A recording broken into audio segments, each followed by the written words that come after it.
Bruins Beat is brought to you by Prizepicks. And welcome into the Bruins Beat, presented by Prizepicks. Go use that promo code CLNS to get $50 back when you play. Just $5. I'm Evan Marinofsky, joined by Ty Anderson. Ty, what's up? What's going on? How we doing? I'm doing great after Thursday night. I am doing fantastic after Thursday night. Why? What happened? OT win for UMass after midnight. It was quite the night. So UMass, their game got pushed back because Western Michigan and Minnesota State went to double overtime. Game was supposed to start at 8:30, started at about 10. Worth the wait. And I gotta say, Ty, we cover sports, so we don't really get to feel things anymore. You sort of lose the fandom. Bruins fandom turned into passion for me. I know that sounds really cheesy and cliche, but I'm quitting this. I'm quitting this show right now. Goodbye. Sorry, guys. Cliche machine over here. Just I remember Mike Greenberg used to say, "I'm in the interesting business. I care about interesting," and I used to be like, "Shut up." But he's not totally wrong. He's just, a douche about it. So it's like, I don't know. But it's true. And you sort of lose that fandom a little bit. And I the Red Sox haven't had any reason for me to be a fan in the last couple of years, to feel happy and excited about the team. And same with the Patriots. Celtics definitely have. But my college beating Minnesota in the first round of the NCAA tournament, I was pumped. That felt good. Understandable. I mean, Middlesex, they don't let Middlesex in, community college. We'd be too good, so they just don't let us in. So that's right. I can't They're in a league of their own. They're in a league of their own. I do root for you guys though, because I'm surrounded by BU people, and I'm just enough with you guys, with the Terriers, enough with the dogs. Come on. So give me the Minutemen. I support you in your quest to not be a BU guy. So I like that. I appreciate it. It was a fun night, and my whole thing with UMass was just win a game. Give me a tournament win. Give me hope on Saturday that they could go to the Frozen Four, and if they do, that's great. If they don't, heck of a run, good team. I'm sure I'll feel differently on Saturday if they lose 4-3, and I'm like, come on, it's right there. And also, especially right now, the Bruins are giving nobody any reason to be excited to watch. Even right after the deadline, I felt a little jolt of excitement because it's can watch some different people. Can watch Casey Middlestat, Murat Hustendinov. What do they look like without Carlo and Coyle and Frederick? And Marchand had been out of the lineup for a bit, but what do they look like? And there was the Tampa win, there was the Florida win, and it was okay, maybe we could have a hockey season here. Maybe a little something here at the end. Hasn't been the case at all. 7 straight losses since losing to Ottawa a couple of weeks ago. They're in complete free fall. 6-2 loss against Anaheim, 7-2 loss to LA, 3-1 to San Jose. These are, outside of LA, those are really bad teams, especially San Jose. They're in free fall. And Ty, I keep going back to this question, and I think people will have different reasons for wanting an answer here. But could they potentially not win another game? Well, it comes back to how they've won games this year. They've won them when David Pastrnak has gone absolutely bananas and scored a hat trick or 2 goals and 2 assists or whatever, or when their goaltender has been lights out. And even now, you're starting to see kind of the cracks in that foundation, so to speak, where, Korpisalo was great. He was fantastic for the first 20 minutes of that game. But if you don't adjust and you don't limit chances against, and you still can't score, and you're not generating at the other end, you're not going to win those games. And so I think they still rattle off, 2 or 3 wins here down the stretch, but the way they're playing right now, there's no reason to feel confident that even if you get those things, that you're going to win those games, because it's just, this team does not defend well. They don't generate offense well enough. And I think, the roster is obviously what the roster is. It's not a good roster. And so you look at those 3 things, and that is a recipe to go, 2-7, 1-8 down the stretch. I just think that they'll be bailed out by the fact that there are other teams that are as bad as them. Pittsburgh, Buffalo, Chicago, still remaining on the schedule.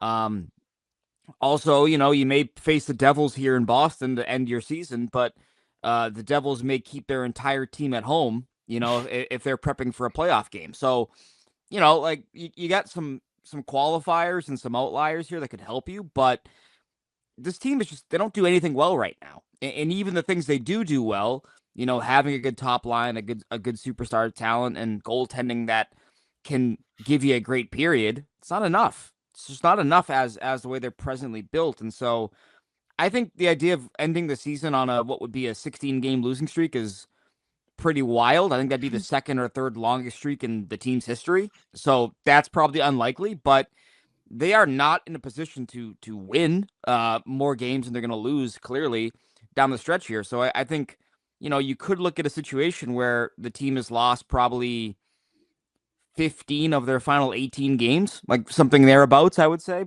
more likely, but not a good time right now. It's just not. No, it isn't. And I agree with you. I mean, the rest of the schedule, you have Detroit Friday, Washington, Montreal, Carolina, Buffalo, New Jersey, Chicago, Pittsburgh, and then New Jersey again. Obviously, yeah, Pittsburgh is down with them. Buffalo is lower than them right now. Although Buffalo, the Bruins are only 3 points ahead of Buffalo, and Buffalo has two fewer games played. So, like, maybe there's a chance. I mean, they're right now at Buffalo, I think, is in the 5th spot for the draft. So maybe there's something there, but I agree with you. I mean, I do think they are going to win a game or two down the stretch, but they don't play like it. And this is an AHL roster, and we expected it. I don't think this is, and this isn't an indictment on the players, so to speak. I think a lot of it is these are guys in elevated positions. You've traded a lot of your players away. You have a lot of guys hurt. You have a lot of key guys hurt in Hampus Lindholm and Charlie McAvoy. And, you have guys playing way above where they should normally play in any kind of lineup. I mean, you have guys like Wotherspoon and Peak eating crazy minutes that on a team that's, competitive would, they'd be third pairing guys, or in Wotherspoon's case, a 7th defenseman. So I do think you also have to incorporate that into this whole thing. But I mean, I say this on every episode. I do feel for fans a little bit because it's unwatchable right now. It's unwatchable. And there's nothing else to really say. I mean, there's a couple interesting storylines to watch down the stretch. Can Swayman get right? Houston Dienhoff is fun to watch. Can Middlestat generate any kind of chemistry with guys to potentially be excited for next season? And then you also have the element of, like, how far can they fall? I think there are going to be a lot of fans who will root for them to lose every single game the rest of the way. They're currently, I think, 8th in the NHL draft. The NHL draft order for the first round. But I think the hope is if they're going to be this bad down the stretch, you get to 6 or maybe 5. Do you think that's possible? I do. I think that what's officially scary here is that the Bruins, it took a while here. It took 73 games now, but the Bruins are closer to the basement than they are a playoff spot, which is wild. They're 3 points behind, or 3 points ahead, rather, of Buffalo.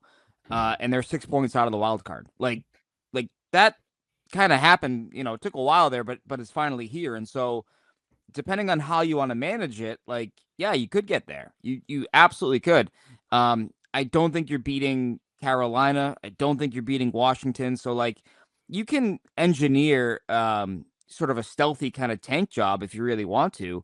It's just, how do you do it, right? And there are some guys I'd like to see. I still like to get a look at some guys that have been in Providence and, play with the string here. Maybe give a couple of starts to Michael DiPietro or Brandon Bussey, however you want to figure that out. You want to engineer that, go for it. Like, there are ways to get there while still accomplishing sort of your short-term and long-term goals of getting a look at guys that you think may factor into your future.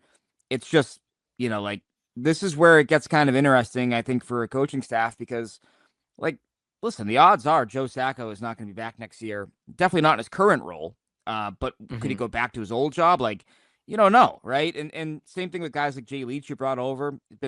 He's been here for just a year, but he might feel like a one and done given how bad the defense has been. Like, I think the biggest thing with the defense is, like, it's bad, right? Like, they traded Carlo, Lindholm, McAvoy are out, so you're down your top 3 defensemen, yes. But has anyone been coached up? Is there a player you look at on that back end and go, you know what? They're turning them into something special. Like, no, not a single really. one. No.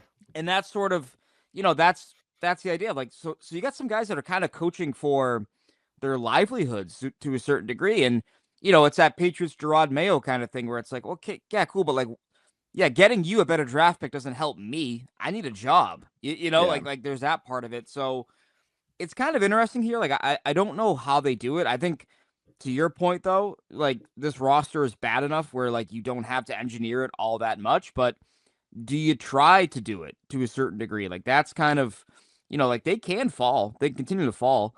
I would like them to move up with a bit more certainty. Like you mentioned, they're 8 or 9 right now. Like I'd like to get in the top 6. I think that's where you can kind of guarantee yourselves like a really good player. And the board can always break your way, right? You never know, like if a team likes this guy or that guy. But like, I think a top 6 pick would get you somebody that you're like, boom, foundational building block. We feel pretty good about this. Whereas that 8, 9, 10, like maybe you're reaching, for a need, which is never a great thing either. I think that's a really interesting point you made about Leach in the D, because for all year I've kind of said, they've just been bad, but they've also missed a lot of guys, so there is that excuse. But you're right. I mean, can you look at Andrew Peak or Mason Lowry or Nikita Zadorov and say, man, they've gotten so much better? Like they've found this untapped potential. I think Lowry is sort of the starkest because the offense has been there at times. The offensive confidence has certainly been there, but it's always been there with him. He's always been offensively confident. And I think when you look at his play in his own zone, it has not been good. Net front coverage he's struggled with.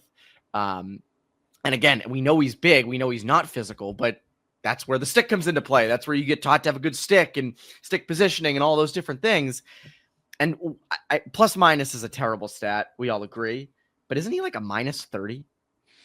Yeah, he's a minus like 33, I believe, which is it's not good. It's not great. And I think, if you just look at him 5-on-5, he's been on the ice for 61 goals against. 60. It's the highest on the team among defensemen. He has a 10-goal lead, put that in quotes, over Andrew Peak, who's been on the ice for 51. And Lowry begins, 60% of his shifts in the attacking zone. So, like you can be an offensive specialist, but you can't be a complete liability, right? And I think he's kind of teetered on liability at times for the team defensively, and that's an issue, right? Like he's not going to be a guy that you're going to look at and go, okay, he's going to have big hits, and you're going to feel good about that. Like, but you got to play a representative NHL defense, caliber kind of game. If you're not going to do that, it's going to be really hard to kind of have regular minutes and top 4 minutes in this league. It just is.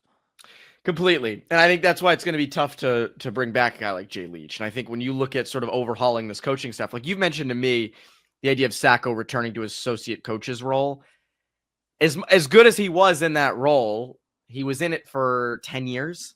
Like maybe it is time to start new. Like, and it is, I think it is a bit odd for the new head coach to come in and have the interim old head coach right behind him. Like, I do think that is a little hairy. It's a little weird. So, I think it's probably going to be an overhaul in coaching staff. And as Cam Neely said to the Globe on Thursday, everything I think is going to be in play going forward this offseason. I want to get into coaches. I want to get into the coaching staff and what could come from that. But first, our friends over at Prizepicks. Prizepicks is the best way to get action on sports in more than 30 states, including California, Texas, and Georgia. The app is really easy to use. To create a lineup, all you have to do is pick more or less on a few player stats for your shot to win up to 1,000 times your money. Prizepicks is the best place to win cash while watching sports. Join over 10 million users and sign up today. On Prizepicks, you can mix and match player projections from different sports, combine your favorite hockey players with players from baseball, basketball, esports, and much more. Prizepicks offers Venmo, Apple Pay, MasterCard, and more for quick and easy deposits into your account this sports season. Don't miss your chance to win. Don't miss your chance to cash in as the league's best fight for playoff positioning. Said for a while, Geeky is probably a safe one. David Pastrnak continues to produce. So go do that over at Prizepicks. Download the app today and use code CLNS to get $50 instantly after you play your first $5 lineup. Again, download the app and use code CLNS to get $50 instantly after you play your first $5 lineup. Prizepicks, run your game. I can't help but notice, Ty, is there a cat in the picture there? Right now? I thought there was. I thought you were playing with the cat as I was reading about Prizepicks. Yeah, so I was. You can bring her up. No, he's way too fat. This is Bruiser. You can't see him. You've probably seen him on Twitter. We are. Why can't you put him? What if he's too fat? Put him on camera. He's gigantic. I can't pick him up. He's a wobbly cat too. Are you Oh, familiar yeah, I with saw wobbly this. It cats? said he was Tom Wilson. Yes. Yeah. So he can't so he has a neurological disorder of some sort, and so he walks with like a wobble, and he'll just crash into things. And what was happening off camera that was making me laugh was that he found a piece of plastic to some sort of wrapper here, and he grabbed it, had it in his mouth, and was doing like a wobbly trot with it. And so I had to get out of his mouth before he like ate it. But yes, no, he's insane. He's wonderful. But yes, that's what was making me laugh, because he was just doing the wobbly trot with that in his mouth. He was very excited about his kill, whatever he found. He was gonna go hide it somewhere, I think. So cats are weird, man. It's very funny. I grew up with a dog my whole life, and I was never really around cats. And then when I was 21, I moved into an apartment with all my friends who they had been living there for years. And they said, "Hey, we got 3 cats." I was like, "Oh, okay. I'll deal with it. Whatever. I don't really know cats, so hopefully they're all right." And within a week of me living there, I was waking up in the morning, and all 3 of the cats would be in my bed, and I was like, sure, whatever. And so I like all animals, to be honest with you. But yeah, we're taking this guy in for a little while, just so his owners can move into their new home and get settled in before they bring a special needs cat who wobbles all over the place into their home. So yes. How many cats so you're fostering that? How many cats do you have? We just have one. Beyond this guy, Bruiser, we just have Ozzy, who is a kitten right now, who is terrified of Bruiser. Just terrified of him. Because the wobble, it's like huge. A ghost. Dude, he's gigantic and he's wobbling, and she's like a kitten. She's like, what is happening? Who is this? My dad? This guy in here, yeah. So, wow, so, well, that's awesome. No, I would love a dog, but it's kind of hard to find dogs that get along with cats or vice versa. And honestly, like, I live here in Brighton, Alston. Like, the place I live isn't big enough, in my opinion, for a dog to like truly have the kind of life that I think a dog should have. And I'm not home enough either. I'm gonna be this year because the Bruins are trash and they're not gonna make the playoffs. But like, typically, I'm not home enough to take care of a dog and give it the proper kind of care that I think it should have. Yeah, I think I love dogs. Cats, I'm just so allergic to, and they're so adorable. You are. I'm just ridiculously allergic. I once went to your place, and within like 15, 20 minutes, I was like, I gotta go. Like, I'm like, yeah, I am all stuffed up, dude. And it's brutal because like I vacuum and I mop and I Swiffer jet like every couple of days to avoid the cat hair and the cat dander and all that. So like, if I had allergies, I feel like I'd be screwed too. You know what I mean? Like, it's just it's hard to manage. It's so annoying. It's the cat allergy I hate. I can't stand it because cats are adorable. Who doesn't want to play with a cat? Like, so I have an allergy to pineapple, which is equally annoying because all of the best smoothies have pineapple in them. You're right. You're right. And my throat just swells, and I'm like, this is terrible. I'm gonna die. Pineapple is like it's one of my favorite fruits. I have a nut allergy, so like that's a really annoying one. But I would give the pet allergy. I would choose to get rid of before I'd get rid of the nut allergy. Did you grow up in a bubble? Like, you got the nut allergy, clearly. You got the so here's allergy. the story. You want to hear the nut allergy story? Yeah. We'll do this. I don't know if people care about this, but if you don't, fast forward. Because we will talk about John Tortorella in a second, but this is a little bit more important. When I think I might have been 5 or 6, my mom brought me into the allergist for a reaction to peas, the vegetable. That was it, just peas. Because we'd had something at my house, and I ate some peas, and I got a rash. And so my mom, I was 5 or 6, brought me in. And they did my test for peas, and I think I might have been allergic to it. It was a vegetable, so it's like whatever. But they said we should check him for nut allergy. And my mom says, that's weird. He eats peanut butter every day. And it's true. I ate peanut butter every single day in kindergarten, and growing up every day, like truly every day. Never had a problem with it. No reaction. And they tested me, and I was fully allergic to all nuts. And they said, well, it's anaphylactic. It can happen at sometimes. It cannot happen at others. And so I grew up completely away from nuts. And I always say, I think I was a victim of big EpiPen. because I'd never had a reaction to it before. And, knock on wood, I've never had one since. So I think I was the victim of a big EpiPen, and, them trying to make money off of kids. That must have been it. So yeah, that was my thing. Yeah, I was never allergic to anything growing up. The pineapple thing, I think it's like a slight irritation versus like an official allergy. Yes, because I don't think you can have that with a fruit. Yeah. So the other thing I can't do is I can't do anything like very like peppermint makes me just sneeze my like brain out. Oh wow, it's pretty random. brutal. Yeah. Huh. That's interesting. That's like I've never that's heard like that. a caveman trait, they say. So I got that going for me. Caveman.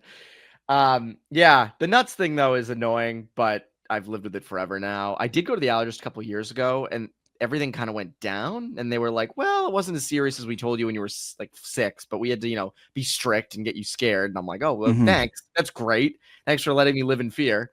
But yeah, so that's my deal. So no big deal. No big deal.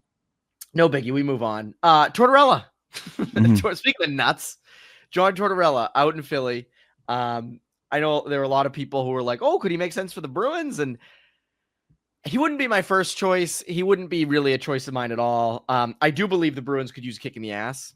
I do think they could use someone who's stern and serious and gets the most out of guys and isn't technically, their friend. But I don't know if he's the guy to do it. I just don't. There's better fish out there. Yeah, I think that's the main reason why I say no. Is I think you can get probably a younger, more forward-thinking, maybe a little bit more patient kind of head coach. Now, I do think that they're going to go towards the guy who kind of skews that way. You had the stern, polarizing guy in Bruce Cassidy. Then you went to the player-friendly coach in Jim Montgomery. So now the natural cycle of the world tells you they're going to go back towards a guy who is direct and who can be curt and who can get in your face every now and then. Like, that is sort of how that goes. You go from prick to nice guy, then back to prick, then back to nice guy. Like, that's kind of how it goes. And so I do think that is, like, to your point, like, yeah, you kind of want someone who's going to demand a little bit more accountability. I think you look at the Bruins and how they managed the deadline. You traded 3 players. You traded guys that wear letters. You traded your team captain. You traded guys that had term. What does that tell you without outright saying it? You felt that your culture was too comfortable. This is something that has been talked about by myself. I've asked Don Sweeney about it. Do you feel your locker room is too comfortable? He said no, and then he changed the locker room entirely. So what do you want me to say? That answers that. Yeah. And so I think that you want a guy that's going to be more direct. But, Tortorella is 66 years old, and you listen to him after that game against Toronto. They lost their 6th game in a row, 7-2, wasn't close. And he says, I'm not really interested in learning how to coach right now. Like, it sounded like a guy who is either burnt out or doesn't want to coach rebuilders. So if the Bruins want to be competitive, like, that's an attractive job for him right away. But is that attractive for the players, right? Like, is he going to deal with David Pastrnak and, how is he going to manage that? Is he going to be okay with their roster, which I think that we would agree, the roster that they had in October was more built for John Tortorella than the roster that they have here in March and April. Like, and where they're looking to go. Exactly. And so you factor that in, like, it's not, like they're moving away from the brawn and the tenacity and more towards the speed and the skill. And so that kind of makes it a bad fit, in my opinion. That said, what's the market look like? You know what I mean? Like, does Pittsburgh let Mike Sullivan go? What happens with the New York Rangers and Peter Laviolette? Like, there's a lot of different ways you can go. And so I think for the Bruins, like, you just kind of want to get a better scope of who's going to be available and who's going to be out there. Is there a college guy that makes sense for them? Like those are the questions that I think that it's still kind of murky waters right now. But I think from a Tortorella standpoint, I think the Bruins make sense. But from a Bruins standpoint, I don't know if Tortorella makes sense, if that jives. You're right. And I agree with you. And I think when you look at who they want as their next guy, I've said this all along, and I know you agree with me on this. Find the next guy. Find a Carberry-like coach. And it's obviously much easier said than done. obviously Marco Sturm's been a name that's talked about. Connor mentioned to me that you mentioned to him, the guy from the Stars, Misha. I'm blanking on his last name. Yeah. Like an assistant coach who's had nothing but success. Yes, or you could go with someone in the AHL.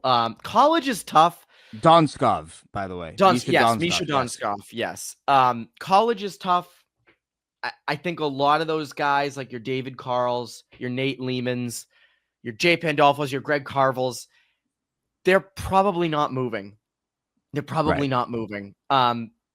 a more stable life. Some of those guys, it's their alma mater. Carl has been very open at Denver about, hey, look, I've got something good going here. I want to keep something good going here. I think when you look at the guys who've left college for the NHL, it doesn't always work out. You're bouncing around spots. Yes, you make more money, but it's sort of like in Moneyball when Billy Beane is debating going to the Red Sox. And he's like, I made one decision based on money in my life. And I swore I'd never do it again. I think that's sort of what the college coaches deal with, where if you're like Nate Lehman could have a job for life at Providence, Carvel at UMass, Carl at Denver, Pandolfo at BU, and Brown at BC. And like those guys are there forever if they want to. So college is tough, but find the next guy. I don't know. Why would Carl come here? That's my big question. Why would that's Carl the other come one? Here? Yeah, I agree. He was an assistant under Jim Montgomery. Couldn't he call Jim Montgomery and be like, "Hey, what's the deal here?" And he's gonna be like, "Dude, they're gonna lowball you. They're not gonna give you the ingredients you want." Like that doesn't make sense for me. And with Tortorella, sorry to disrupt the point here, but like with Philly is looking for a head coach now. What's a more attractive situation? Like that's the other part of it now. If you're like a college guy and you want to have a good head start, like Philly might be more attractive than people realize in terms of like the younger talent, the high draft picks, all of that. So I don't know, but like the college guy, you seem like you're out on it. Like in general, like to a certain degree. I do, or the Bruins do? You do. Like, no, I am out because yeah. I'm out. The reason I'm out is not so much because I don't think that would work, but I think a lot of these guys have had success in college because they get to coach their way all the time. And they get to pick every single one of their guys. They're picking the groceries and they're getting to do the cooking. And then those guys are out. 1 year later, if it's a one and done guy or two and done, or they last all 4 years, but that's it. Your coaching never really wears thin if you continue to have success. Whereas we saw with Bruce Cassidy in the NHL, you have the same guys forever. At some point, you lose the room. In college, it's so much harder to lose the room because they aren't there as long. They're kids. They're beholden to you, and you pick them. UMass picks a certain type of player. Providence usually picks a certain type of player. I can't speak for Denver as much as I can those schools because I don't know Denver as well. But it's the same type of thing. That's recruitment. You don't get to recruit in the NHL. You're dealing with overpaid veterans. You're dealing with young guys who are pissed off. You're dealing with guys who have 1 year left on a deal who want higher roles and to get more money the next year. Like you don't deal with that in college. And so those are phenomenal coaches. But it doesn't always fit. The other thing I'd caution with coaches, like someone is going to offer David Carl at Denver a crap ton of money. Someone will do it. I think it probably happens every year. Are you going to be the one to do that? Like, and I agree with you. Like, is this an attractive spot? Obviously, the Bruins being an Original Six franchise and having the clout that they do certainly is good. I think there's also a supporting cast here. I don't think you're headed for a deep rebuild. I think that's a good thing. You have Pasternak, you have McAvoy, you hope Swayman rebounds. You have guys like Hampus Lindholm, and even guys like Pavel Zacha. But is this an attractive spot? Like, wouldn't you rather work with some higher end, younger talent? Yeah, you probably would. So I'm with you. But I think it's more so finding that next guy, be it in the AHL, an NHL assistant. Getting a recycled guy just doesn't excite me. There's no, like, I was reading Pierre LeBrun in The Athletic on Friday, and some of the names, like, obviously there's Joel Quenneville, which is, we could do a whole podcast episode on that. You have guys like Woodcroft. I think Dave Hackstall might have been another that he mentioned. Yeah, no, thank you. There's all these, it's like, really? Like, really? So I don't know. And it's easier said than done, Ty, right? Like, it's easy to sit here and be like, find the next guy. It sounds so easy. It's not. But they have connections everywhere, and the guy you mentioned from Dallas, the assistant, Misha Donskov, has those connections. I'm not saying it's definitely him, but a guy like him for sure. Where do you land on just while we're here, where do you land on the Quenneville thing? I don't know every single fact, and I have not looked at the whole Kyle Beach situation in a long time, so I can't, give a definitive one, but I would rather not go down that road. And I think the Bruins who went down the Mitchell Miller road a few years ago probably wouldn't want to do that either, but winning. So that's where I land on it. So not to sound insensitive to the situation, because I don't know all the facts, all the details, but because you were the Mitch Miller team, you can't also be the Joel Quenneville team. Like, you know what I mean? Like there's a because you cashed in your chip there and it blew up in your face, you cannot be the Quenneville team. You just can't do it. And it's not to sound insensitive. It's being mindful of all of that. I'm not trying to minimize that and keep it about hockey, but because you made that decision, you can't be the team to make that other decision as well. Like, you can't be that team. It's an interesting way to look at it. If you're doing a second chance for one, you've sort of given your second chance card in for another. Yes, exactly. Yeah, I mean, the Mitchell Miller thing, obviously, it's different. It's a completely different situation, but I get what you mean. I think it's a tough sell. And Quenneville actually is good with younger players. Like, Quenneville's had a lot of success. Like, it would be probably a pretty good fit. Mm-hmm. But that end of it, that stink, that's a hard one, man. And again, I wouldn't do it. There's other coaches out there. There's other alternative routes you can take. And do you want all that backlash? And I'm not saying that you should make decisions based on how the public feels about them. Like, I think that's a bad road to go down of, fans don't like it, we're not going to do it. This is a different situation. I mean, this runs deep. I mean, he got immediately fired from Florida when all this stuff dropped a bunch of years ago. Mm-hmm. And again, it takes us to go back and look at those and look at what happened, because I haven't looked at it in a while and I don't know all the facts. So I can't be like, cancel this man. But I think I agree with your sentiment of you've done your second chance once, didn't work. I don't know if you can be the team that does it again. No, exactly. Yeah, that's the big thing for me. It's not. It's putting all that aside. Like, if you want to say he's rehabilitated and he's learned from his errors, like, yeah, sure, but like, let someone else find that out, because you already cashed in that chip and it blew up in your face, so you can't do it again. I also wonder, in terms of the direction of this team, and this is something we'll probably get into a lot more in the offseason, you look at what they might do, be it, do they go balls to the wall for Mitch Marner, which I think you and I are in lockstep on 100%, offer him whatever he wants, because I think he could really drive that second line. And I think, the route that they might take, I don't think they're headed, I think the next 2 or 3 years, can you be a playoff team? Yes, I think you can be, and still build for the future. And still make your picks and still develop the talent that you draft this year, you've drafted in the past, or that you acquired at this deadline. So, like, I don't think that they're going to be a rebuilding team necessarily. I think they're going to be more so, around the wild card spots. Like, depending on what they do this offseason, because you have Pastrnak, you have McAvoy, and you have them locked up. And the reality is you can't waste those primes. You can't. So you got to be somewhere in contention. And that also affects who you hire as a head coach.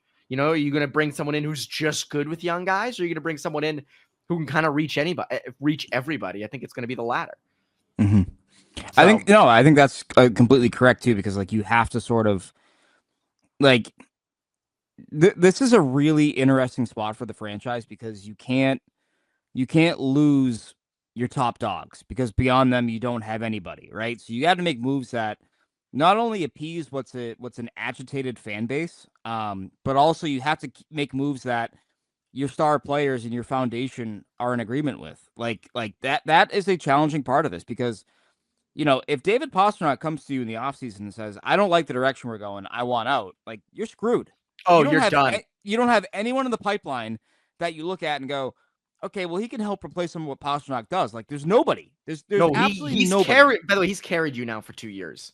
Right. Carried you. And to the people who say, just trade him. Just trade him. No, that's going to be really hard, number one. And number two, you're trading him in hopes that you find someone who can do half of what he does. Like, that's a generational type player that a franchise gets. You don't just willy-nilly deal him.